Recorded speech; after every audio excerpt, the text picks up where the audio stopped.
درس شفا شریف میں آپ تک دو باتیں پہنچائیں گے۔ درود پاک پڑھ لے، اللہم صلی علی محمد وعلی آل سیدنا و مولانا محمد واصحاب سیدنا و مولانا محمد وازواج سیدنا و اولاد سیدنا وبارک وسلم وصلو علیہ، کہ آپ صلی اللہ علیہ وسلم کی شفقت و مہربانی و رحمت حضور نبی کریم صلی اللہ علیہ وسلم صرف انسانوں پر ہی نہیں بلکہ اللہ کی ساری مخلوق پر مہربان تھے، اور انسانوں پر بالخصوص۔ تو یہاں بیان کیا، فرمایا سورۃ التوبہ کے اندر 11ویں پارے میں، عزیز علیہ ما عنتم حریص علیکم بالمؤمنین رعوف الرحیم، ان پر تمہارا مشقت میں پڑنا گراں ہے، تمہاری بلائی کے نہایت چاہنے والے مسلمانوں پر کمال مہربان ہیں۔ نبی علیہ السلام کی یہ صفت بیان کی کہ جو میرا محبوب ہے، اللہ فرما رہا ہے کہ جو میرا محبوب ہے، جو تمہاری طرف آیا ہے، میرا کریم عظیم محبوب نبی رحمت صلی اللہ علیہ وسلم کے بارے میں فرمایا، جو میرا محبوب ہے اس پر تمہارا مشقت میں پڑنا بڑا گراں گزرتا ہے۔ جب تمہیں کوئی تکلیف پہنچتی ہے تو نبی علیہ السلام میرا جو محبوب ہے وہ اپنی امت کی تکلیف کو محسوس کر رہا ہوتا ہے۔ وہ ہرگز نہیں چاہتا کہ تم مشقت میں پڑو، تمہاری بھلائی کے لیے وہ چاہنے والا ہے۔ اور فرمایا وما ارسلناک الا رحمۃ للعالمین، اور ہم نے تمہیں نہ بھیجا مگر رحمت سارے جہان والوں کے لیے۔ اور علماء ایک بڑی خوبصورت بات کرتے ہیں، وہ لکھتے ہیں کہ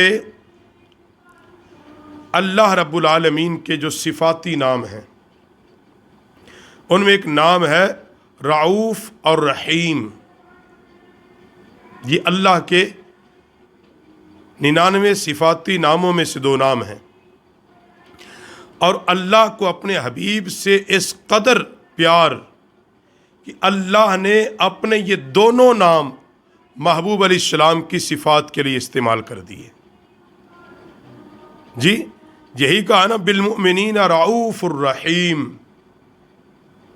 کہ میرا حبیب مومنوں پر بڑا مہربان اور رحم والا ہے۔ اور نبی کریم صلی اللہ علیہ وآلہ وسلم یقیناً بڑی مہربانی والے تھے۔ ایک غزوے کے اندر، غزوہ حنین کا تذکرہ کرتے ہوئے، صفوان بن امیہ،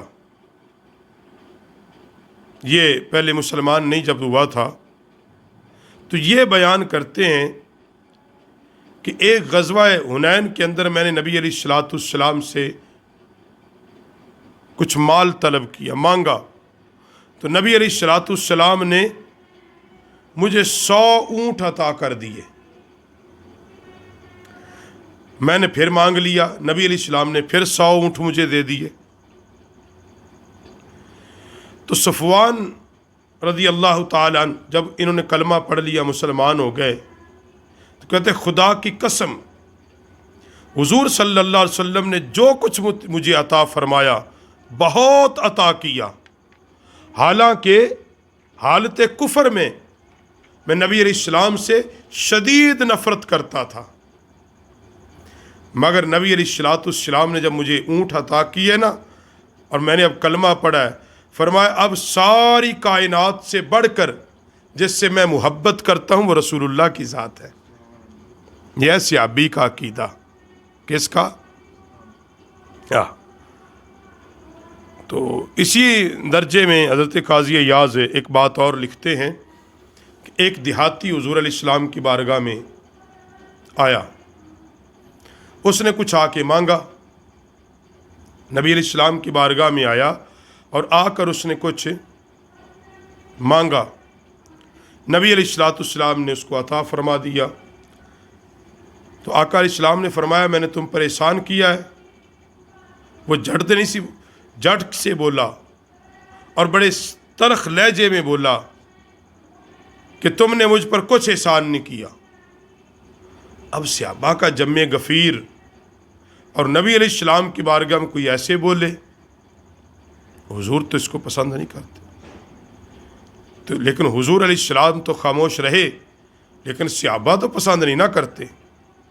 صحابہ کھڑے ہو گئے، اس کی طرف بڑھے کہ اس کو قتل کریں گے، مار دیں گے۔ تو نبی کریم صلی اللہ علیہ وسلم نے ہاتھ کے اشارے سے روک دیا، کہا بیٹھ جاؤ۔ آقا علیہ السلام اپنے گھر تشریف لے گئے، وہاں سے اور مال و دولت لائے اور اسے دیہاتی کو دے دیا۔ پھر نبی علیہ السلام نے فرمایا کیا میں نے تم پر احسان کیا ہے؟ اس نے کہا ہاں، اب آپ نے مجھ پر احسان کیا ہے، اللہ آپ کو اہل و عیال میں برکت عطا فرما دے۔ اب یہ بات اس دیہاتی نے حضور علیہ السلام سے اب کہی، یہ دعا دی، اللہ آپ کے اہل و عیال میں برکت دے۔ اب نبی علیہ السلام نے فرمایا کہ یہ جملہ تم میرے صحابہ کے سامنے کہہ دو گے؟ اگر تم صحابہ کے سامنے یہ بات نہیں کرو گے میرے لیے تو پھر ان کے دل میں تیری محبت نہیں ہوگی، وہ تمہیں عجیب عجیب نظروں سے دیکھیں گے کہ یہ تو وہ آدمی ہے جو ہمارے حبیب صلی اللہ علیہ وسلم کے سامنے اس نے اس تلخ اور بدتمیزی کے لہجے میں بات کی تھی۔ عرض کی یا رسول اللہ میں کہہ دوں گا۔ وہ دوسرے دن جب وہ آیا، نبی علیہ السلام نے اس کو پھر کچھ مال دیا صحابہ کے سامنے۔ نبی علیہ السلام نے فرمایا میرے صحابہ یہ کل والا دیہاتی ہے جو کل آیا تھا، وہی ہے۔ اور آقا علیہ السلام نے فرمایا بھئی تو میں نے جو دیا تو اس سے راضی ہے نا؟ میں نے جو دیا ہے تو اس سے راضی ہے نا؟ اس دیہاتی نے کہا ہے اللہ کے نبی میں آپ پہ راضی ہوں، میں آپ پہ راضی ہوں، اللہ آپ کو اہل و عیال کی جانب سے برکت دے، اللہ آپ کے مال میں برکت دے، آپ کے اہل میں برکت دے، آپ کے عیال میں برکت دے۔ صحابہ خوش ہو گئے۔ حضرت علامہ قاضی جو بات لکھتے ہیں کہ نبی علیہ السلام کی اس نے بدتمیزی کی، اب صحابہ کے دل میں اس کے لیے کچھ نفرت تھوڑی سی، حضور کس قدر مہربان ہوئے اس بندے پر۔ یہ حضور کی شفقت اور مہربانی تھی کہ ایک دوسرے کے دل میں ایک دوسرے کے متعلق کوئی بغض نہیں ہونا چاہیے، نفرت نہیں ہونی چاہیے۔ نبی علیہ السلام نے خود اس کو تیار کیا کہ تو یہ جملے کہہ دے گا تو صحابہ بھی تیری عزت کریں گے۔ کس قدر میرا نبی حریص ہے۔ اور نبی علیہ السلام نے پھر فرمایا اسی کے متعلق کہ حضور نے فرمایا میرے صحابہ اس بندے کی مثال اور میری مثال ایسے ہے جیسے کوئی اونٹنی اپنے مالک سے بھاگ جائے، کوئی اونٹنی اپنے، اور لوگ اس کو پھر پکڑنے دوڑیں اور وہ اتنی دور چلی جائے پھر واپس نہ آئے، نہ مالک کے پاس آ سکے نہ ویسے ہی واپس آئے۔ نبی علیہ السلام نے فرمایا پھر ایک وقت آتا کہ مالک لوگوں کو کہتا ہے کہ اس اونٹنی کے اور میرے معاملے میں اب مداخلت نہ کرو، میں خود اس کو دیکھوں گا۔ اور وہ مالک جب اس کے قریب جاتا ہے وہ اونٹنی خود اس کے قریب آ جاتی ہے، حتیٰ کہ اس کے آگے رکھے ہوئے سبز چارہ کھا لیتی ہے۔ نبی علیہ السلام نے فرمایا کہ جب اس نے بات کی تم جیسے بڑے تھے، تم تو اس کو قتل کر دیتے، اس کو مار دیتے اور یہ بیچارہ جہنم میں چلا جاتا۔ میں تو یہ نہیں چاہتا نا کوئی ایسے ہی چلا جائے جہنم میں، اس لیے میں نے تمہیں درمیان سے نکالا ہے۔ میں نے جب پھر اس کو دیا ہے نا، اس کے دل میں بھی محبت آ گئی اور اللہ نے اب اس کو ایمان عطا کر دیا ہے۔ تو نبی علیہ السلام اس قدر رحم کرنے والے اور اس قدر میرا پیغمبر شفقت کرنے والا تھا اپنی قوم پر، اپنے لوگوں پر، اللہ کی مخلوق پر۔ اور پھر امت کا معاملہ، امت کے لیے یار میرے نبی علیہ السلام نے فرمایا کہ میں ہر وضو سے پہلے مسواک کا حکم دیتا، مگر دیتا اس لیے نہیں کہیں اللہ فرض نہ کر دے، میری امت مشقت میں پڑ جائے گی، یعنی اس قدر میرا محبوب عبادت کے اندر بھی تساہل کر رہا ہے. میرا نبی اس لیے چیزیں متواتر نہیں عبادت میں کر رہا کہیں اللہ میری امت پہ فرض نہ کر دے. تو اس قدر محبوب کریم علیہ السلام شفیق اور مہربان ہیں. اور قرآن کیا کہتا ہے؟ عزیز علیہ ما عنتم حریص علیکم بالمؤمنین. تمہارا مشقت میں پڑنا گراں ہے اور تمہاری بھلائی چاہتے ہیں، اور مسلمانوں پر کمال رحم کرنے والے اور مہربان ہیں.